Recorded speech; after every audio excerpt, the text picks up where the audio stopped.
conçu pour fournir un compte-rendu fiable de ce qui est actuellement fait et de ce qui doit changer, afin que les autorités compétentes puissent agir. En tant que tel, le rapport annuel se veut être un outil qui accompagne la mission de protection de l'Église. Il est important de noter que le rapport annuel tient compte de la subsidiarité. Nous désirons en effet accompagner les autorités ecclésiastiques, évêques, supérieurs majeurs et responsables laïcs dans leur mission, dans le renforcement des moyens de protection et dans la promotion de normes communes à toutes les cultures. Comme évêque, comme baptisé, je sais que lorsque nous rendons compte de la vérité par l'écoute des victimes et survivants, quand nous prenons soin des personnes blessées en les accompagnant, quand nous prenons soin des plus fragiles en travaillant pour la prévention, alors nous sommes au cœur de notre mission et nous participons à rendre la bonne nouvelle audible. Le deuxième rapport annuel qui vous est présenté aujourd'hui est le fruit d'un travail effectué par toute une équipe. Je souhaite remercier chacun de ses auteurs pour l'énergie déployée, pour le professionnalisme et le résultat. En particulier, Maude Buchicchio et Stefano Mattei, associés à tous les experts régionaux. Dans chaque édition du rapport annuel, nous partageons les bonnes pratiques, réfléchissons aux défis persistants et discernons les changements nécessaires à mener. Chemin faisant, nous aspirons à ce que l'Église soit toujours plus une maison qui protège. Puisse ce deuxième rapport annuel y contribuer avec l'aide de tous. Je vous remercie. Grazie a lei, Eccellenza, per le sue parole, per il suo auspicio, per aver sottolineato anche quanto è importante che il percorso che ha portato alla realizzazione di questo secondo rapporto sia stato fatto fianco a fianco, come lei sottolineava, con le vittime, consapevoli del loro dolore e forse anche in questo aiutandoli a sostenerlo. Io darei ora la parola alla dottoressa Maude de Boer Buchicchio, incaricata del rapporto annuale. A lei la parola e grazie. Thank you for being with us again. Thank you very much for being here, to all of you today, and I'm very happy to take the floor in front of this audience. Today marks another decisive step forward in the Church's journey towards transparency and accountability. With the release of our second annual report, we offer further guidance on fostering a culture of safeguarding.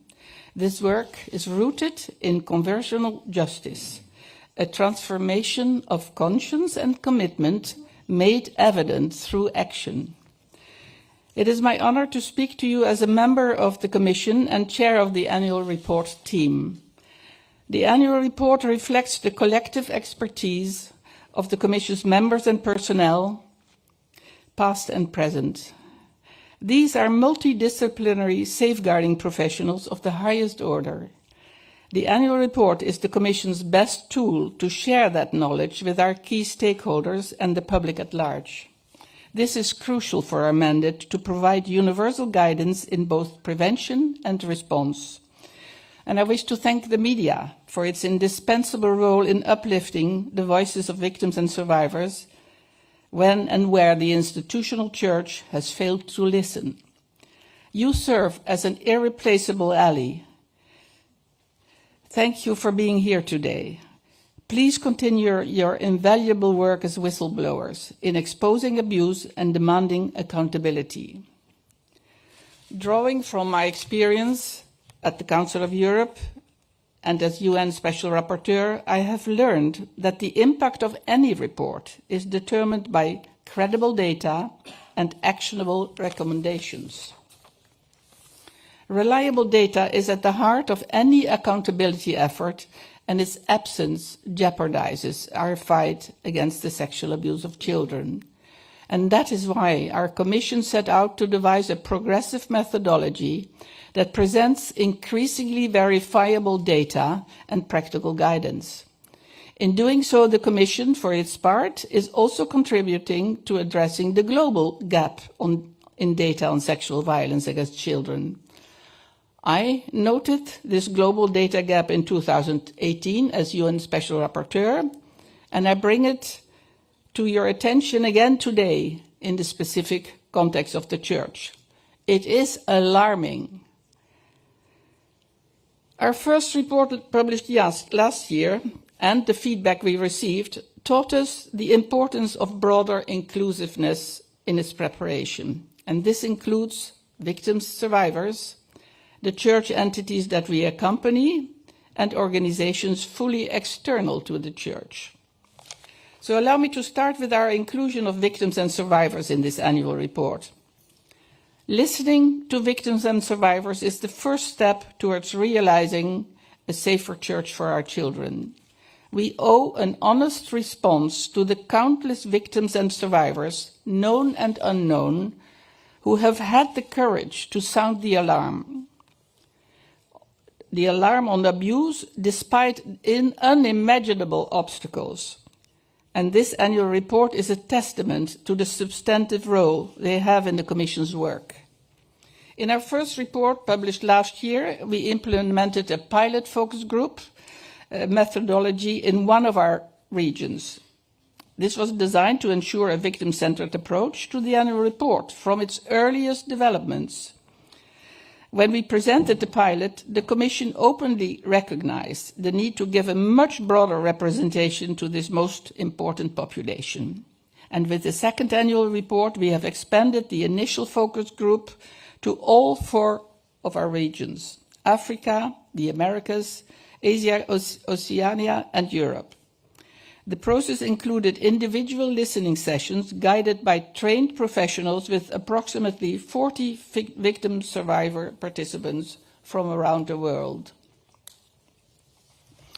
Detailed findings from these direct consultations are summarized in a dedicated section of the report.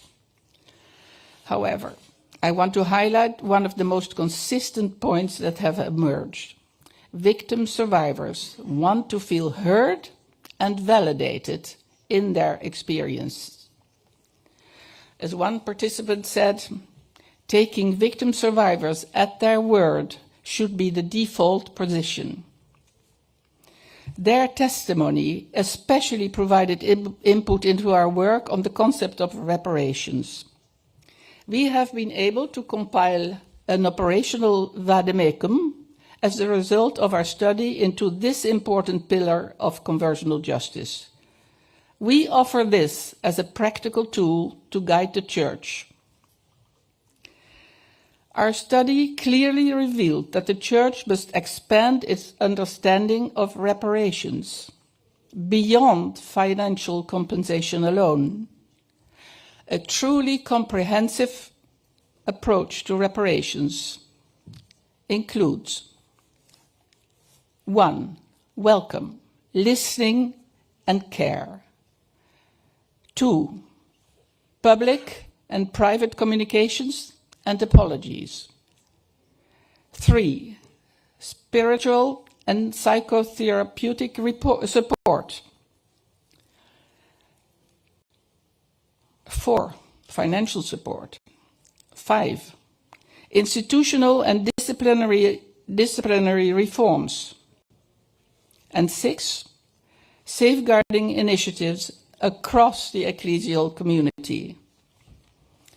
Again, as one of our focus group participants stated, they offered me $20,000, but all I wanted was an apology.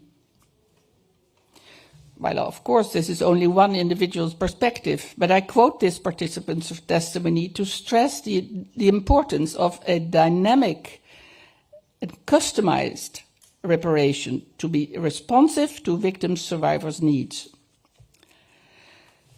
This annual report also develops a methodology using the UN Committee on the Rights of the Child's database to flag and quote any reference to safeguarding or abuse in the Catholic Church. My colleague, Professor Benjamin Mesmer, sitting on my right, is best placed to describe this reporting mechanism in greater detail, given his first-hand experience as a member of that distinguished UN body. In brief, in addition to the methodology for Section 1, it allows us to present findings from the committee's review of individual countries directly alongside our data from the bishop conferences in those same countries. This allows us to cross-reference our internal data with an independent and external source. This represents an important improvement in our data verification. This annual report also further leverages the Church's remarkable institutional architecture for its data collection.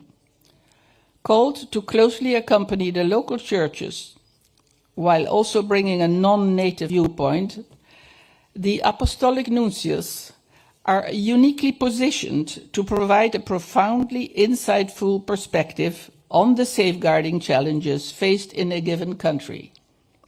This year, the Commission solicited input from the apostolic nunciatures in each of the countries covered in Section 1. We are grateful to all those church entities who committed to our annual report methodology with integrity and sincerity. Our synodal journey together has already been mutually enriching, and I believe the document we publish today is reflective of that.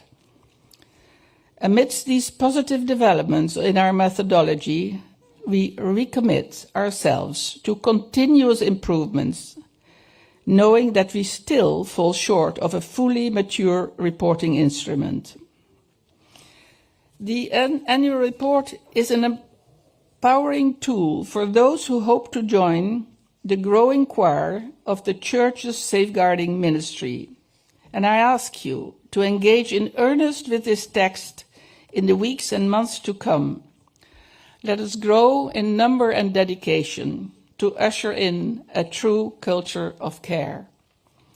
Today and in the days to come, I invite us to place ourselves in the shoes of children all around the world, yearning and deserving to be safe and cherished. A child's sense of safety begins when we listen with our heart, not just our ears. Let us walk together as children of the living God and not get weary. Thank you.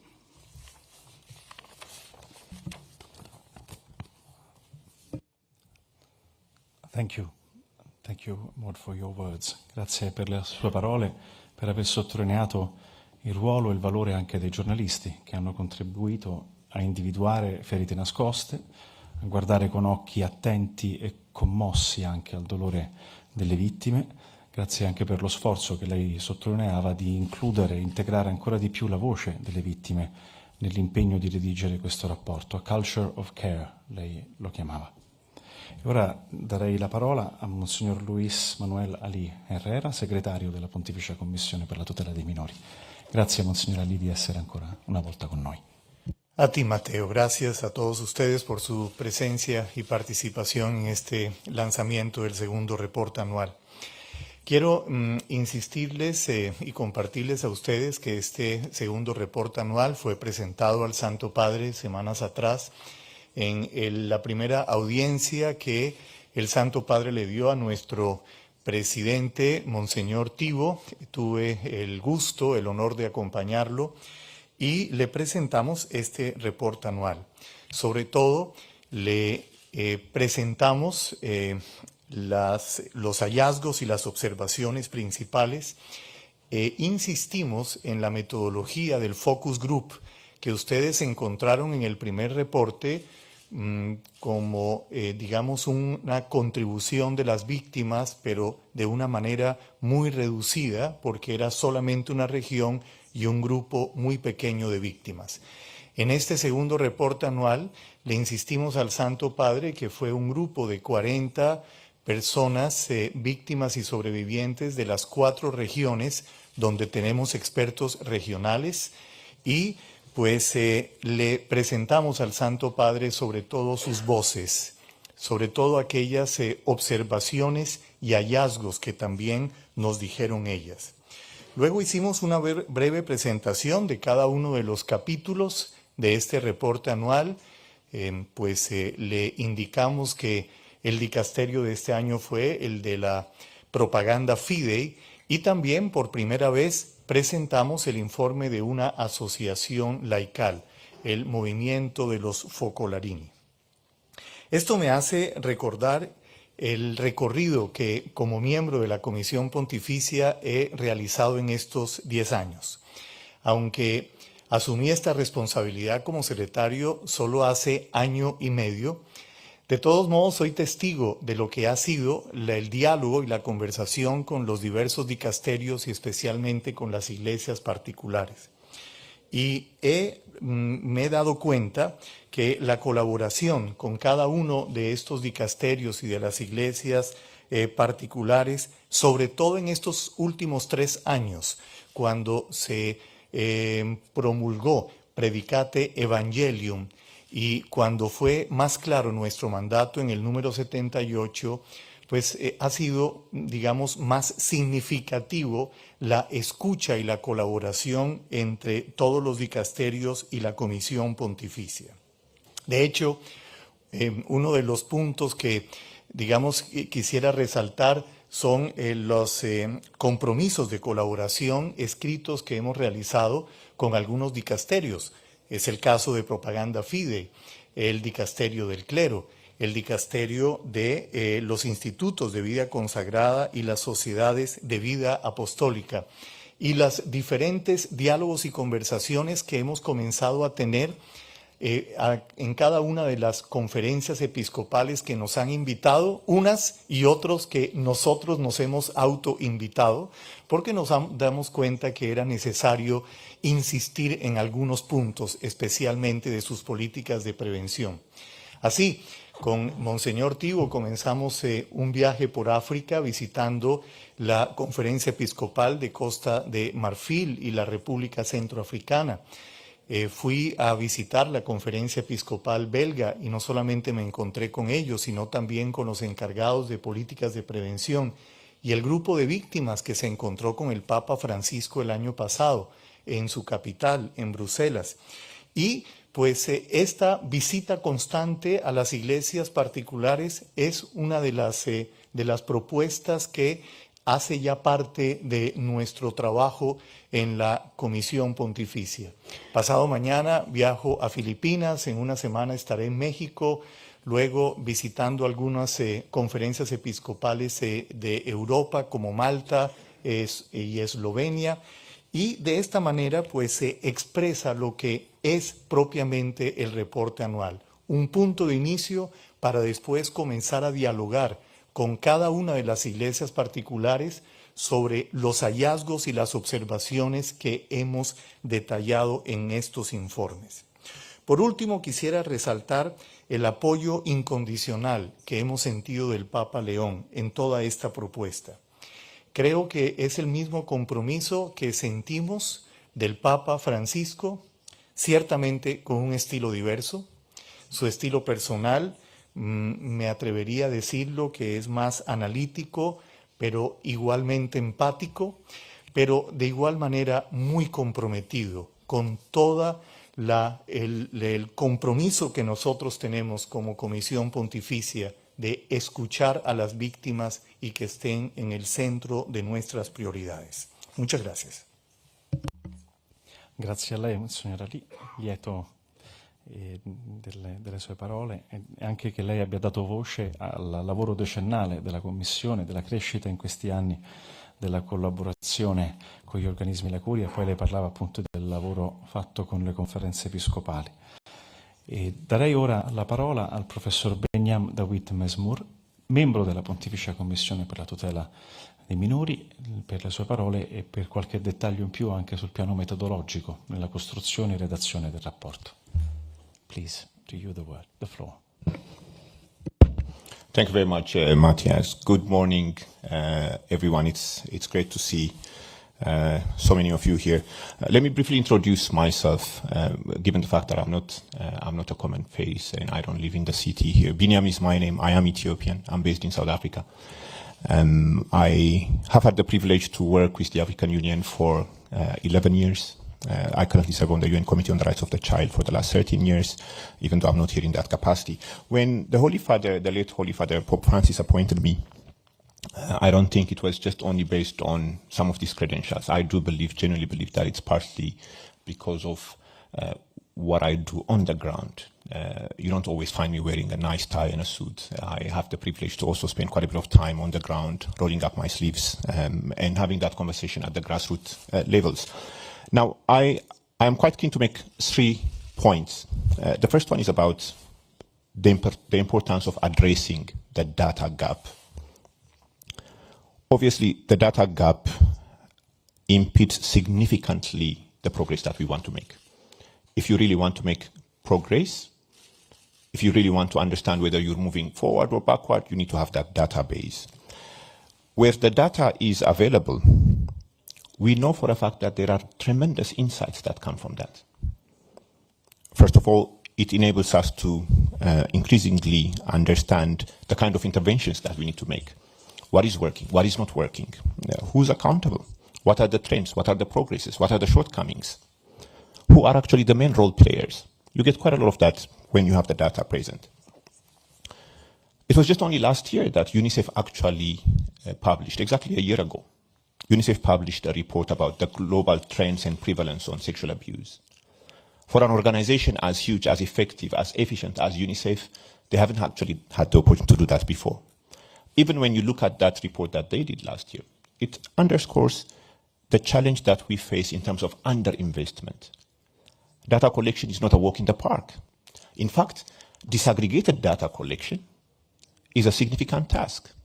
So underinvestment is obviously one of the challenges that we face when we talk about data. In the current environment that we operate within, the funding cuts that we're experiencing in different parts of the world inevitably undermines the data collection infrastructure, the data analysis infrastructure. Now, I don't want to send a message here that says only when the data is there and when it's huge and the numbers are shocking that we actually jump into action. That's not the intention here. In fact, one expression that I like from UNHCR is the one that says, one refugee without hope is too many. If I was to adapt that, I would say, one child victim without hope, without reparation, without someone to listen to them, someone to believe them, someone to actually hold their hands and provide them the necessary services, is too many. But when you have the data in front of you, it helps with resource allocation. You should have a differentiation between boys and girls, contact sexual abuse and non-contact violence. You also get the opportunity to differentiate between whether you're collecting data on the low-hanging fruits or you're also trying to address those that are not low-hanging fruits, that are difficult but absolutely critical to make progress in terms of sexual abuse cases and the safeguarding interventions. The second point that I just want to mention is the value of the CRC committee's data in this annual report. It's a first step. The Committee on the Rights of the Child looks at the implementation of the Convention on the Rights of the Child in 196 states. It's global, it's periodic, it's an independent body, and the reporting cycle to the Committee on the Rights of the Child is not just only by national governments. It involves civil society organizations, national human rights institutions, UN agencies, even labor unions and religious organizations at the grassroots levels. Not everything that you get as a data is accurate. One of the things that we benefit from the CRC committee's engagement is where the data is contested and challenged, then it's possible to triangulate and differentiate between fact from fiction. So from that point of view as well, the importance of that data from the CRC committee is important. If you look at the concluding observations that are given to states by the CRC committee, there is a lot of reference to local churches. And that information, again, helps to boost the information base that we have here. In fact, we're meeting at a very opportune time. It's the 35th anniversary of the Convention on the Rights of the Child. We should ask ourselves, is a child born today better off protection and rights than a child born 35 years ago? The answer is yes, but not every child. And it becomes absolutely important to identify that category of not every child to make sure that we create a world that is fit for children. The engagement with the CRC committee's data also helps us to get these conversations closer to UNICEF. I've already described UNICEF earlier as the largest, most efficient, having presence at the grassroots levels. And they are also involved in quite a number of these engagements, and making this annual report closer to the CRC committee's data also means getting it closer to the UNICEF engagements. The third and final point, in less than a minute, the importance of enculturation in conversional justice. What does it actually mean for the local realities? What does it? It's not just only enculturation, it's also vernacularization. Not everybody speaks English, not everybody speaks French. What do this means? What do these conversional justice issues mean for the layman on the street, at the grassroots levels, in the villages? Not in the very nice air-conditioned rooms like this, but in the villages where you don't have a conversation about you don't have a conversation about the internet because there is no electricity. So it's important to adapt those issues at the local, at the grassroots levels. Conversional justice is obviously a set of concepts that must be adapted and responsive to local context, but this again doesn't mean that culture will be used as a tool to abuse. The way I view it, culture is like an umbrella. You take it out when it helps you to push the boundaries for the realization of children's rights, when it helps to protect children, but you don't actually put it out when it's going to be used for violating rights. Let me stop here, and I look forward to the conversations. Thank you, Binyam. Thank you, Professor, for your words. Thank you for mentioning again the issue of conversional justice, its importance, and also the importance to understand it at every level. And thank you also for noting how the report has brought together and the opportunity to seek new allies at different levels in order to reach those data that you were mentioning, but also, of course, the alliance with the victims, all in the view of what Mrs. Maud de Bour-Bukikyo was mentioning as a culture of care. Now, perhaps the time has come to listen to the questions on part of the journalists who are present here and whom I thank for their presence. Cominciamo dalla domanda di Carol Glatz e poi Jacopo Scaramuzzi. Hi, good afternoon. I'm Carol Glatz with Catholic News Service. I have a question about one of the observations you made in the report about the importance of publicly communicating the reasons for resignation and or removal when it's related to cases of abuse and negligence. How do you see, or what have you recommended at all to the Vatican, especially the Dicastery for the Doctrine of the Faith and the Vatican Press Hall, how they can better inform journalists when they receive bulletins about the resignation of a bishop? We currently receive no details about the reasons for someone stepping down. Have you made any recommendations in this regard? And what would you like to see? Carol, is your question addressed to someone in particular? Or okay, then perhaps I would ask Bruce, the Secretary, if there is. Ese es el problema de ser el secretario, que es el primero que le preguntan. Bien. Por esto le invitamos. Gracias. Gracias por la pregunta, porque me hace responder sobre todo en el trabajo que nosotros estamos haciendo en la Comisión Pontificia de diálogo permanente con los dicasterios, y entre esos, pues el diálogo permanente que hemos sostenido, porque hacemos parte de él, del dicasterio de la doctrina de la fe, sobre todo con el secretario de la sección disciplinar. En nuestras marco universal de las líneas guías, insistimos que hay principios, digamos, no negociables. Bueno, este marco universal, pues estamos en es un marco piloto, todavía no es el definitivo, lo estamos trabajando. Esperamos que dentro de pocos meses se pueda presentar el definitivo, pero el que ustedes ven en el sitio web aparece unos principios entre los cuales está el principio de ambientes seguros y el principio del manejo del personal. En él, en los criterios que desarrollamos y en los principios que desarrollamos, Nosotros insistimos en ese manejo de todas estas sacerdotes o clérigos que han sido denunciados y la manera como tienen que ser manejados cada uno de sus procesos.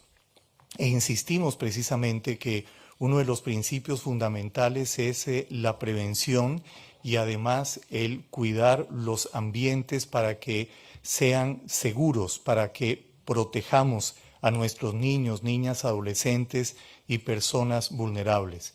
En ese sentido estamos en una constante y permanente conversación con los dicasterios involucrados en todos estos procesos, no solamente en el dicasterio de la doctrina de la fe, sino también en el del clero y en este momento el de las asociaciones, el de las comunidades religiosas que acabamos de firmar ese compromiso de colaboración mutua.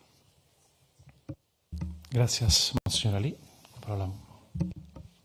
Well, I thank Monsignor Ali for this reply. If I just could add one additional consideration, this is really high-level recommendation, as you see it now in our second annual report, is actually the follow-up of last year's annual report, and the dialogue to which Monsignor Ali referred is exactly that. It's about implementing our recommendations in our first annual report. And I think it is important also to bear in mind that that kind of information sharing, which is obviously related to transparency, which is the prominent need of every single victim and survivor, is that it must relate to the local sensitivity, local cultural context, and therefore it is important that the local church is capable of assuming this responsibility of sharing this highly important information.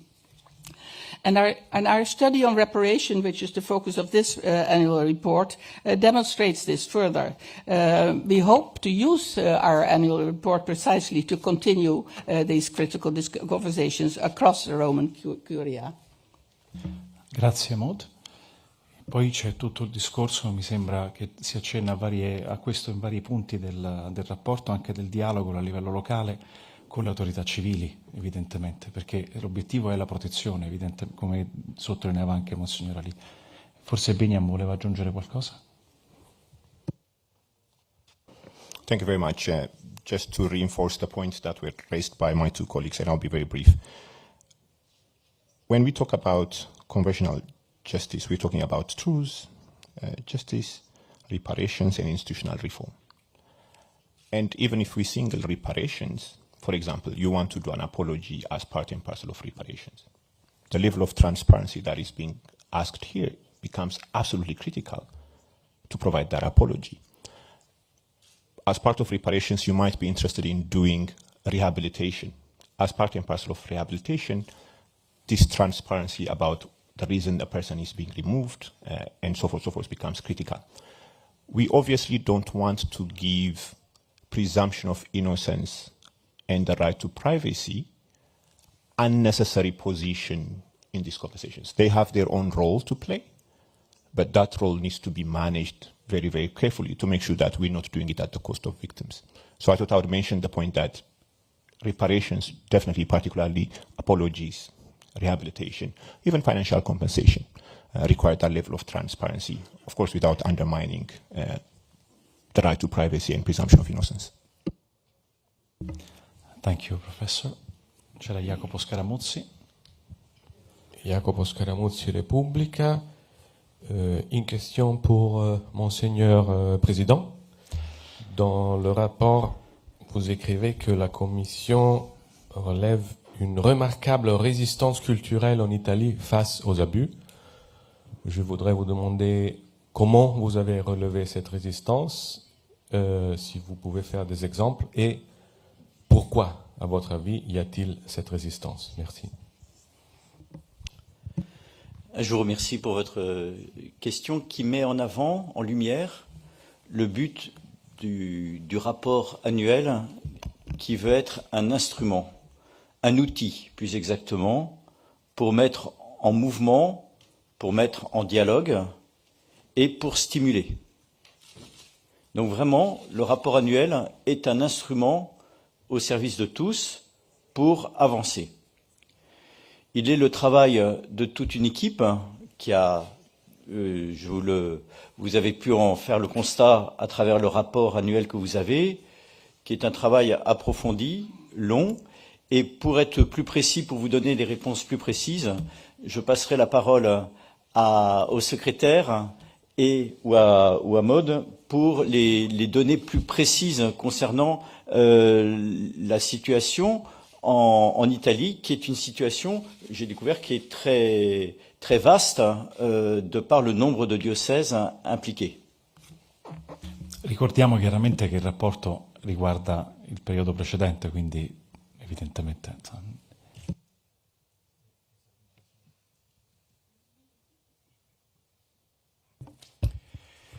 De mi parte puedo, digamos, responder lo siguiente. Gracias por la pregunta sobre la situación de la Conferencia Episcopal Italiana, porque es uno de los trabajos que me he comprometido en este año y medio, conocer más la realidad de la Conferencia Episcopal Italiana, que por supuesto debo reconocer que no conocía y estoy en permanente y constante estudio y análisis. Y uno de los puntos pues, que puedo constatar es el trabajo que se ha realizado de un sistema a muchos niveles de protección, de un sistema operativo de protección. Esto lo he constatado, pero también lo he visto en el trabajo de la doctora Griffini, que es la encargada en la Conferencia Episcopal Italiana de todas estas políticas de prevención.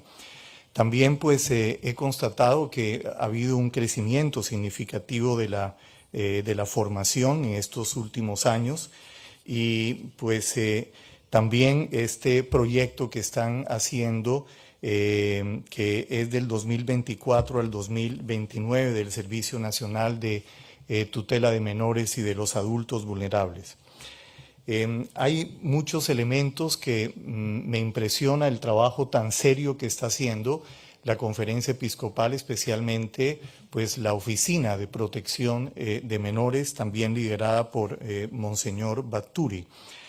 Pero reconocemos también algunos puntos que los presentamos precisamente en el informe anual. Es decir, ya cuando analizamos las 18 regiones de la Conferencia Episcopal Italiana, constatamos que en los servicios locales es necesario más una estabilización y una profesionalización de estas oficinas, de esta atención.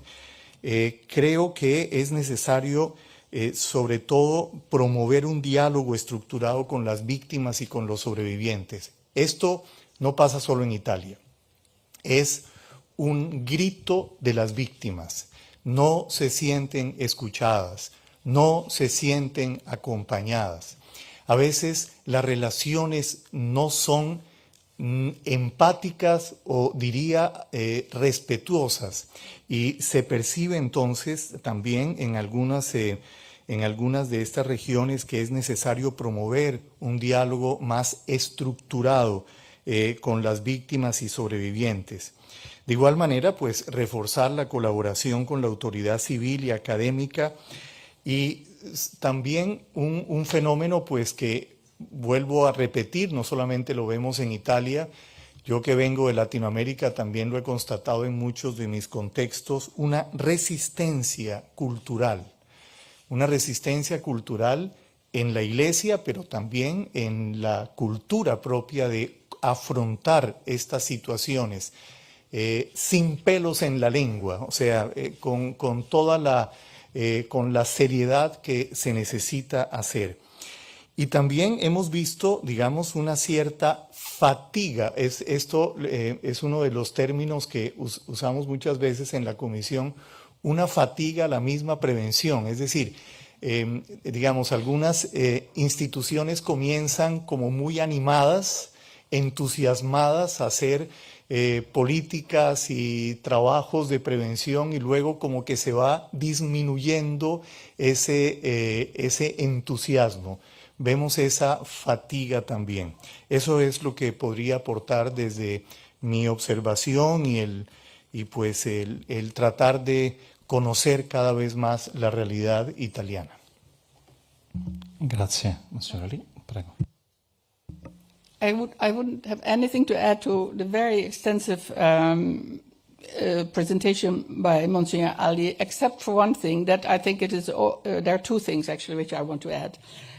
First of all, this is also very clear. This cultural resistance, as it is framed, has become very clear when we listen to the victims in the focus groups of the regional focus groups which relate to Europe. We heard this exactly from the victims. So that's one thing. But I do want to highlight also this lack of empathy which Monsignor Ali has diagnosed. The CEI, the Italian Bishops' Conference, is aware of this, and it's precisely that which it wishes to reduce by providing training, because it requires skills, and these skills are not necessarily natural skills. They have to be learned. And this is something which the CEI is definitely aware of and making major efforts in its training, which it wants to spread all over the Italian territory. Because there's a difference between certain regions, and it should be a common capacity to deal with and to address victims. Grazie. Nicole Winfield. Ciao, Nicole Winfield from Associated Press. I have two quick questions. One is a follow-up to Carol's question. I think what she was referring to is that in the past, and fairly recent past, at the very least, we used to be told the canonical reasons why a bishop retired. 401(1) or 401(2), either for age or some other grave reasons. I think the question would be, why can't the Holy See at the very least return to that practice to provide a little bit of transparency about why a bishop might have been removed for negligence, if not provide other information. So if you want to refer to that. But my question concerns propaganda fide. I wonder, it seems like there's a pretty big red flag in your findings, which is that only a small number of cases had apparently been reported to propaganda fide, and only 2 bishops had been sanctioned for negligence under Vos Estis, which seems really alarming considering the vast territory that propaganda fide covers, all of Asia, Africa, parts of the Middle East, Oceania. It tells me that even the basic following of canonical law is not being followed there, which I would think would be really a red flag. And I just wonder if I'm reading that correctly.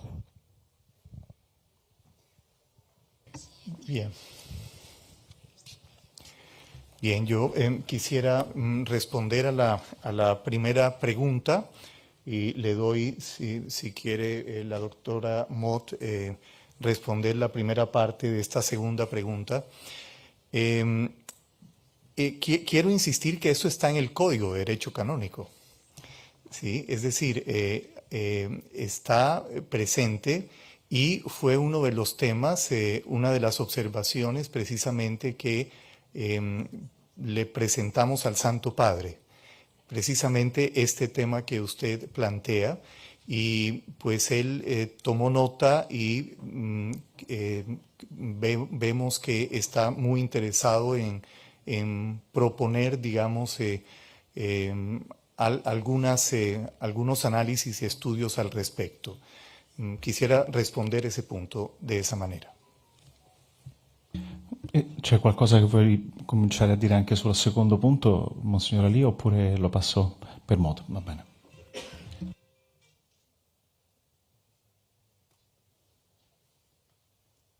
Well, we don't treat specific cases, as you know, so we cannot comment on those 2 cases which you have just mentioned. But on the other hand, the Commission in